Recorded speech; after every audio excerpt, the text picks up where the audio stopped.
Alrighty, y'all, we are on part 3 of this riding mower right here. I have the hood for it, it's sitting right over there. I had just finished putting fuel lines on it. If you haven't seen the first 2 parts, I've done a deck spindle, I've done new blades, tire tubes, and I got it running. And so yeah, I'm on part 3 of this now. What is this? Well, it is a Craftsman LT1750 limited edition riding mower. It has the 12 gauge steel deck on it, a 42-inch cut, and actually it's got an electric PTO switch and a lever operated hydrostatic transmission. If you saw in part 2, I was going to button up a few things. I'll tell you what I buttoned up here right now. I put a new fuel line over here, and also went ahead and put a new fuel filter on. Those are 2 very easy things to do. You don't have to really, worry with that. Might shorten the fuel line just a shade so that the fuel filter gets, or maybe just bend it a little bit so that the fuel filter gets off of the engine block there. What else have I done? Level the deck. You have your 4 mounting adjustments. 1, 2, 3 right here, and number 4 is over on the other side in the same spot. Leveled the deck, put it on the high setting, leveled it that way. Now what I did, so this didn't come with a spring on it, the guard is in okay shape. It's eaten up a little bit right here. What I did is I actually took an angle grinder and cut off some of the broken parts of it on the end, because I have actually bolted it down with 2 8mm that had already been drilled. One I had to drill, but the other one was already pre-drilled. Just bolted it down just so that there's a side discharge sheet on it. Should work just fine for what we need it for. I cut off the little excess lip there, that way the grass blows out better from the side and it doesn't clump up and blow straight down. I've done that to my mower. It's a good little mod. Works very, very well. So just kind of cut it off right under the 42 there. Still blows grass out just fine, but it doesn't knock it down like the longer shoots do. I do that to any broken one. I got a couple over there that I did not do to. But yeah, so this video is going to mostly consist of me fixing this lever here. And when I was searching, I told him I would give a shout out to him when I got to this point on the mower. This is Mowers and Blowers, Henry, up in Long Island. He is the only guy that has a video about how to replace one of these cables and one of these height adjusters. Now, one of the fun facts is that one did not come with a plunger button. I don't know where the plunger button is. Here's your part number for that plunger button. But to that, I say good luck finding one, because this part was continued sometime around 2008. It's 10 plus years. I paid $7 for this. Not too bad, knowing that I would need it. But the cables, I think I'm going to have to get a cable too. The cables do not come with this button on it. I am almost positive. I've seen some reviews and stuff saying that they don't. Now this one, I believe the spring, something's happened with the spring on it, because it's not retracting. So what I'm going to do is I'm going to lube this pin up down here. And thank you, Henry, for showing me this and showing everybody this. I'm going to lube this pin up, and then I'm going to take a hammer to it, and I'm going to knock it in. Try and get. I'm not gonna beat on the pin itself. I'm gonna get like a little a punch or something. I could not think of the word. Get a punch or something like that and do that. And then what that'll allow us to do is that'll allow us to actually pull the cable up and see kind of what we're dealing with here. So let me do that, and then I will get back with y'all to see the condition of the cable, if we're going to have to save it or if I'm going to have to order a new cable for it. So let me do that real quick, and we will go from there.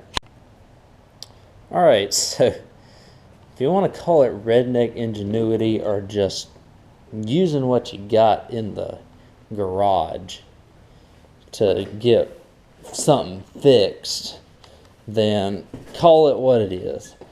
But what I did is I looked, I just had a few random, I try and keep springs and stuff like that. You never know when they might come in handy. I had a few random springs. And what I did is I took one that was like this, except just a little bit shorter. And I ended up popping it into the shaft. So I took the cable out, popped the pin out. I popped it in the shaft here and let it slide down. And I got the spring, and I didn't realize how far down it went, but the spring ended up being about right here. So what I ended up doing is I ended up putting a bolt right here. You see that bolt? Slid a bolt down there. That was about the length of what I needed. So it's right there. What I had to do after that was I took the cable, which is right here, and I took a drill bit, because this plunger button, and I really didn't want to mess this plunger button up. So this plunger button wouldn't twist onto this cable here. So I ended up taking a 13/64 inch drill bit, just because there's one that it wasn't broken. Drilled this up some, put the plunger on, and screwed it on because it was way too small. So now let's pop this in here, and we're going to look, and the plunger button might be very high. However, it's not that bad. You see what we got? We actually have a reliably functioning spring for that actually goes where it needs to for this lever. And all I have in it is a $7 plunger. I could have bought the cable, obviously. That would have been about $10 or $11 more. So I got that. So I'll put the pin back in, and we'll test it out to make sure that it latches and works like it's supposed to. Because what I want it to do is I want it to, the looks obviously, the plunger button's a little high, but I really don't care, to tell you the truth, because I just want it to work properly. You just punch it in, and you got it, and it's not going through the spring or anything like that, so I think it's going to be pretty reliable. I want it to latch whenever it's in the top position. It wasn't doing that previously. So let me do that. It's a little dark now, so what I'll do is I got all the fuel lines on. It's not leaking any gas from what I can tell. Got to do a little bit of buttoning up to do, and I'm going to take this keychain off because that is staying with me. It's Craftsman with the mower and then the diehard on the back. So everything's working. I actually turned the steering wheel around because I think somebody had put it on the opposite direction. So now the steering wheel actually points straight-ish when the wheels are pointed straight. This one I thought had the new style steering because of the steering wheel and everything on it. It's still got the old school steering box down there. That does not the semicircle one, but like the actual steering box looking thing. So that would explain why there's quite a bit of play in it.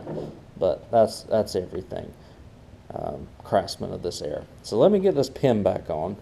And I did exactly what I said I was doing. I was hammering it. I just used a hammer and a punch here and got it off.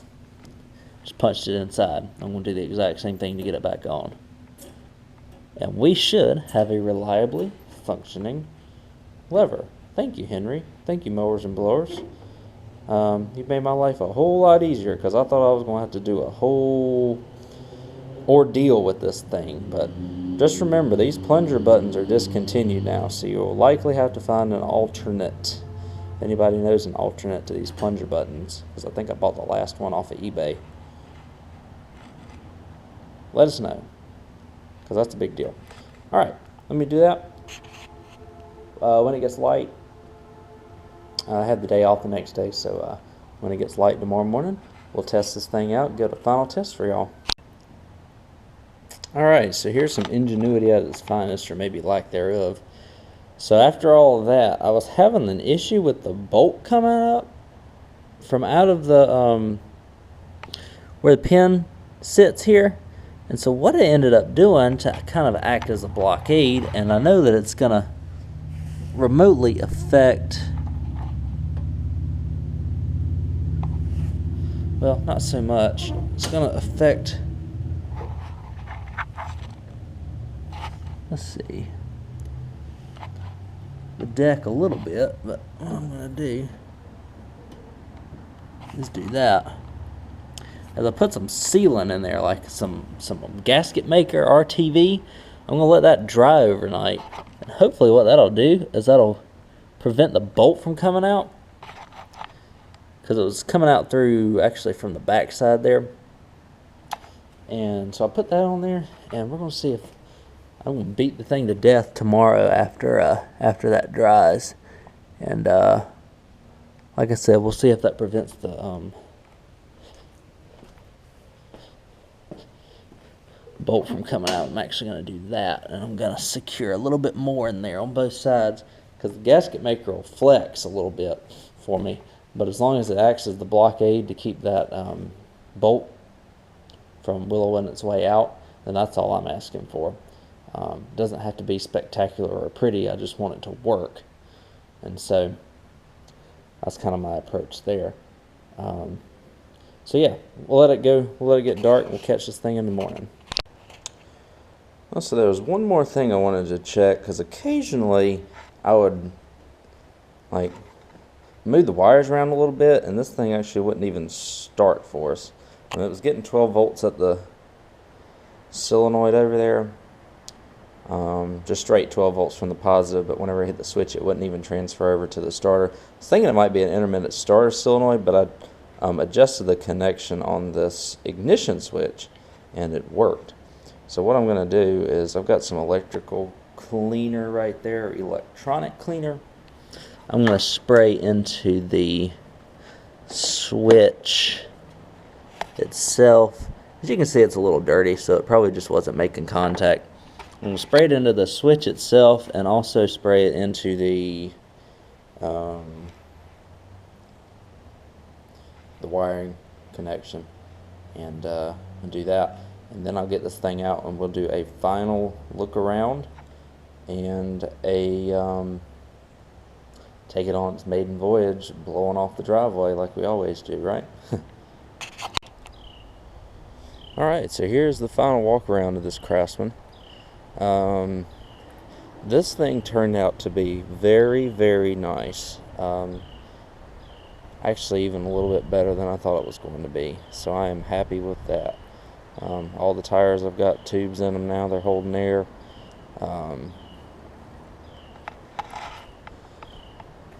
So, now remember, this is the limited edition, so it's got all of the bells and whistles, so to speak, that I guess a residential Craftsman could have. Sorry for the sun glare, it's kind of early-ish in the morning. So what have I done here? I put a new blade spindle on it, new blades, 3 tire tubes, fuel filter, fuel line, air filter. Had a good battery, so if I add all that up,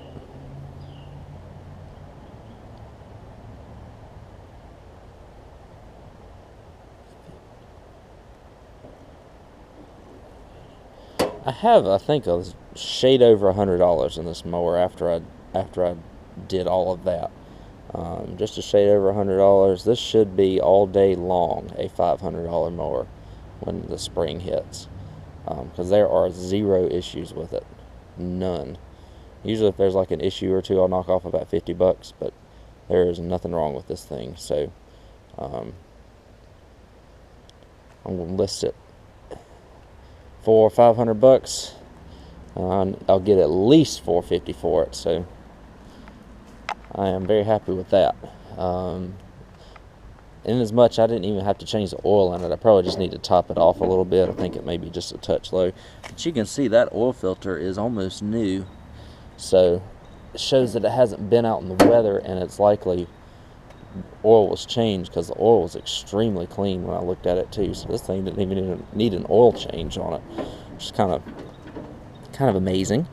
I'm going to check the oil on it. I'm going to sit y'all down. I'm going to check the oil on it. Make sure it's good. I'll top it off after I do finish this video. And we'll go for a ride.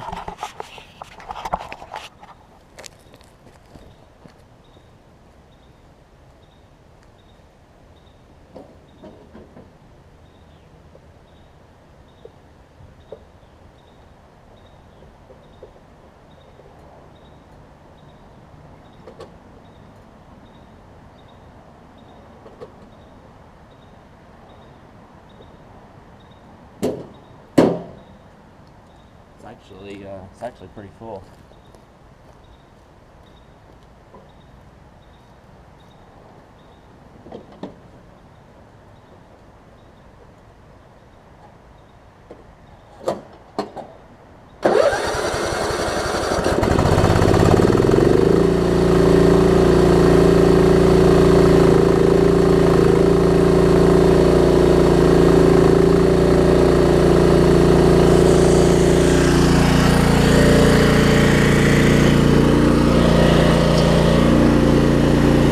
Meter doesn't work on it,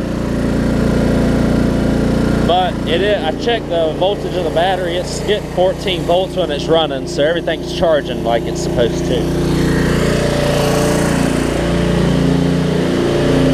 All right.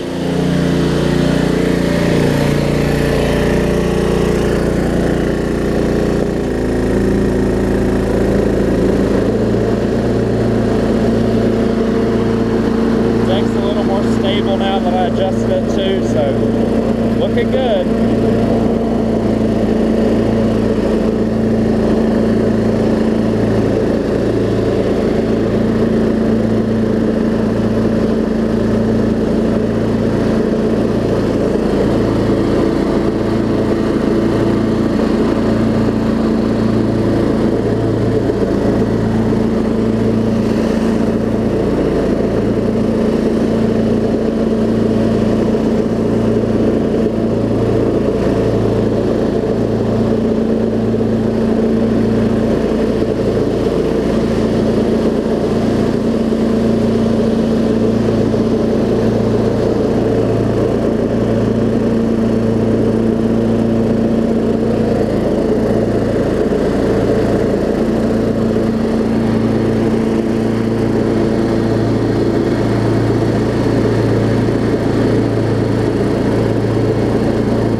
So I'm going to continue to blow, but I just wanted to give you all a final look here and tell y'all that it is done and give y'all a thumbs up, right?